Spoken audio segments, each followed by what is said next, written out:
Hey, 42 here. This stoutly man is rich Uncle Pennybags. But you knew that, didn't you? Known to many simply as Monopoly Man. He's known for his waistcoat, jacket, top hat, moustache, and of course, his monocle. But wait a minute. The Monopoly Man has never had a monocle. I know, you're absolutely certain that he does, but I promise you, Mr. Pennybags has never, ever had a monocle. You have made it up entirely. This image doesn't exist. Don't panic, you're not alone.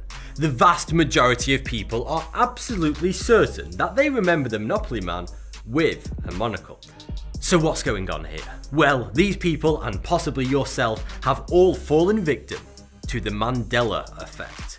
The Mandela effect is when a great number of people remember something in a completely different way to how it actually was, or remember an event that never actually happened.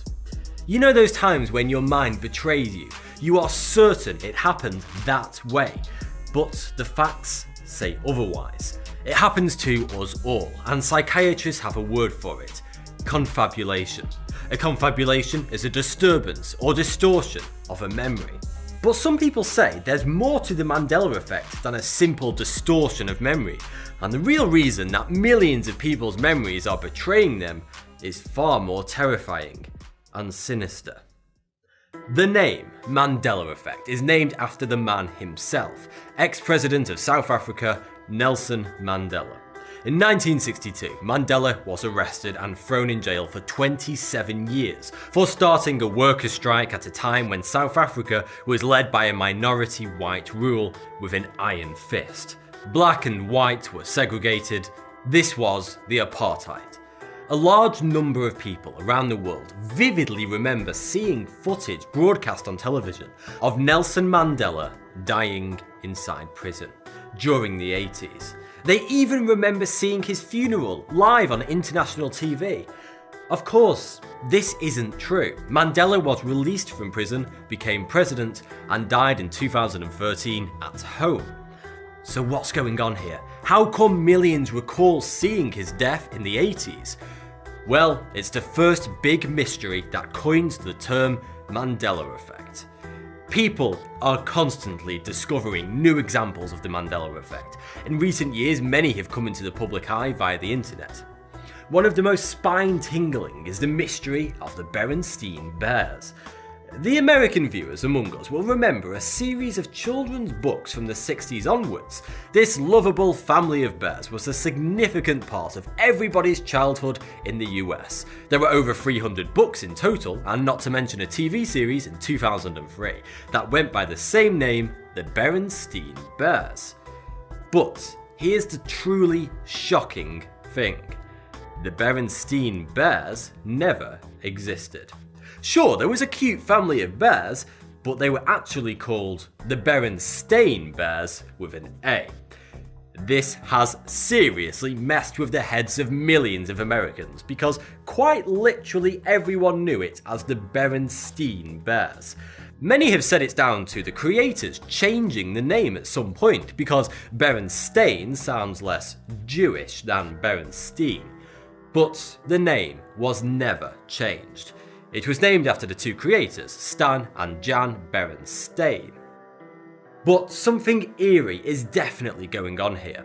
There are some very rare examples of official merchandise being uncovered deep from the back of people's garages and attics, showing the franchise being spelt Berenstein, such as on this old VHS. But to confuse matters even further, the name on the front of the tape is spelt Berenstain. Creepy. But could this just be no more than a typo by the graphic designer? You remember the most famous line from Star Wars, don't you? Luke, I am your father. Except that line was never said in the films. What Darth Vader actually said was, no, I am your father. A small difference, sure, but then why does the whole world keep saying, Luke, I am your father? There's more. Remember Silence of the Lambs? Everyone knows what Hannibal said to Clarice when they first met. I mean, it's only the most famous quote from the entire film. He said, "Hello, Clarice." Nope, never said it. That line never appeared in the film. Don't believe me? Go and watch it. Hannibal actually said a rather forgettable "good morning." Even the University of Richmond quoted the fictitious line in a scientific paper. Even people who have never seen Silence of the Lambs are familiar with Hannibal Lecter's sinister "Hello, Clarice." Another stark example then of the Mandela effect. Remember Sex in the City? It was actually called Sex and the City. The Kit Kat logo doesn't have a dash in it. It never has. The Queen in Snow White never said "mirror, mirror on the wall." Oh, and remember Jiffy, the well-known American peanut butter? There's no such thing. It's called Jif, not Jiffy. Hell, I'm British and even I recall it being called Jiffy. But then is that just because that's what millions of other people have been calling it all this time? The Flintstones was actually called the Flintstones, despite no one in the history of mankind ever calling it that. So, is there an explanation to all of this? Well, kind of. There are 3 theories that do explain the Mandela effect, but all of them are equally as terrifying. The first popular explanation involves parallel universes. Some believe that we live our lives not just within one universe, but we are instead slipping and sliding between multiple universes within the multiverse without ever realizing it. Each universe is ever so slightly different, and some believe that the Mandela effect is people noticing the minor differences between these other dimensions or universes. Or perhaps we don't travel between universes. What if we've always been in the same universe, but instead memories are leaked from other universes and seep into our universe as they intertwine and collide? This rather outlandish theory isn't currently backed up by any specific research, but that doesn't mean it isn't scientifically possible. New quantum mechanics theories suggest that there are multiple universes and they do interact with each other, possibly sharing information. So, when we remember something vastly different to what the archives tell us, is it information coming from a parallel universe? Or is it something far more sinister? As we all know, if something strange happens, there's a conspiracy theory surrounding it. It's the second law of the internet, after "don't click on strange links." Mandela effect conspiracy enthusiasts believe the infamous Illuminati, or whatever shady group of men in suits are running the world from behind the scenes, have actually changed subtle elements of history to better suit their new world order. Just hoping that we wouldn't notice. But oops, some people have. Why an omnipotent group of secret world leaders would think that the Monopoly Man's monocle wasn't quite fitting for their new world order is anybody's guess. But what if you actually made all of this up? And this is the most terrifying of all the explanations, because this implies that our memories are nowhere near as reliable as we thought.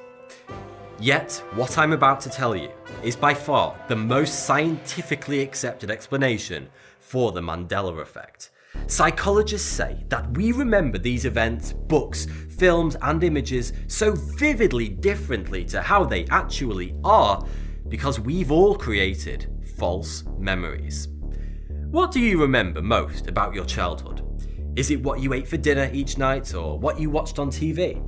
Your memories of these things are probably fuzzy at best, yet you can remember the names of all of your friends, and that time when you broke someone's window playing football.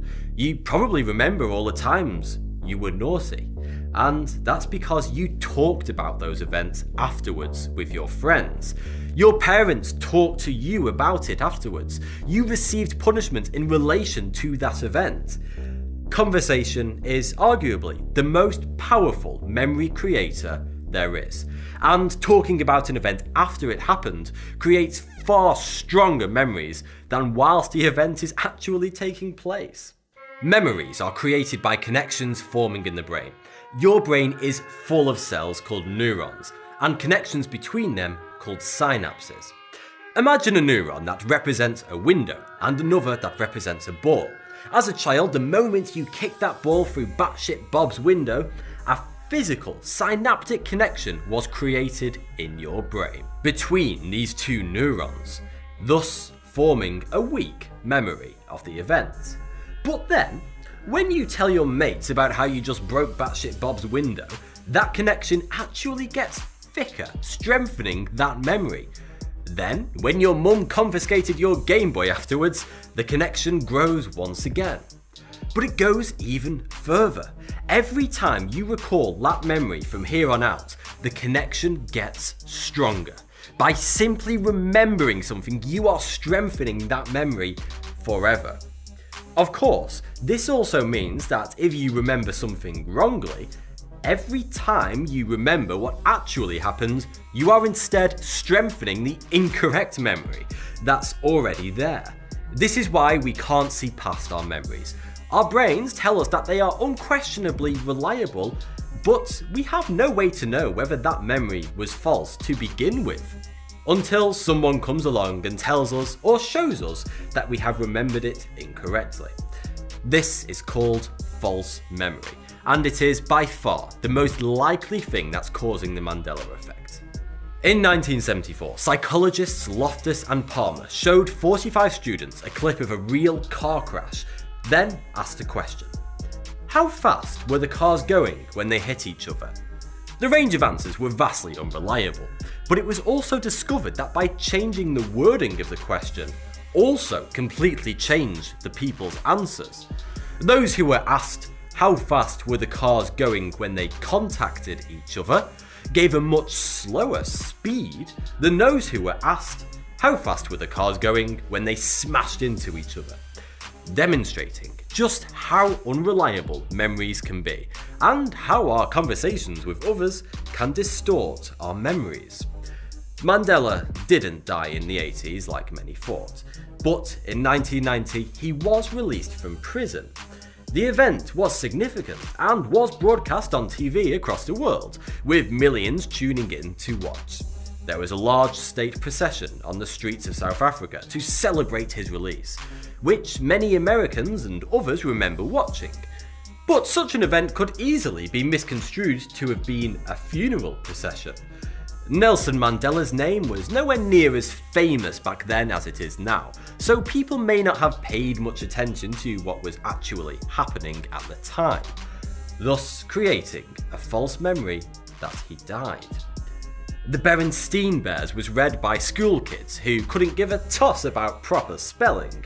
Steen is also a far more common suffix to a surname than Stain, so it makes perfect sense that children simply called it the incorrect name of Berenstain Bears when discussing the book with friends, and so grew up with this false memory. The same logic applies to movie quotes. You've probably heard "Luke, I am your father" and "Hello Clarice" many more times in real life during conversations with others than you have heard them in the actual films, at least the part in the film where the line was supposed to be. It turns out that every instance of the Mandela effect can be explained by collective false memory, which is disappointing to some and scary to others. The simple fact that everyone you speak to shares the same misconceptions about something actually strengthens that false memory. You've likely spread misinformation to hundreds of others when you've quoted lines from films that were never said, and discussed events very differently than what actually happened. We are all part of the problem, and new examples of the Mandela effect will continue to surface, because nobody's memory is perfect. And I for one welcome them, because that's what makes us human, and such curiosities keeps life so interesting. Thanks for watching. If you enjoyed this video, support me on Patreon before you forget who I am and tell your friends you watched a guy on YouTube called 36. Click up there to become a patron. Doing so helps me to make better videos. And click down there to watch another video. And if you haven't already, don't forget to subscribe.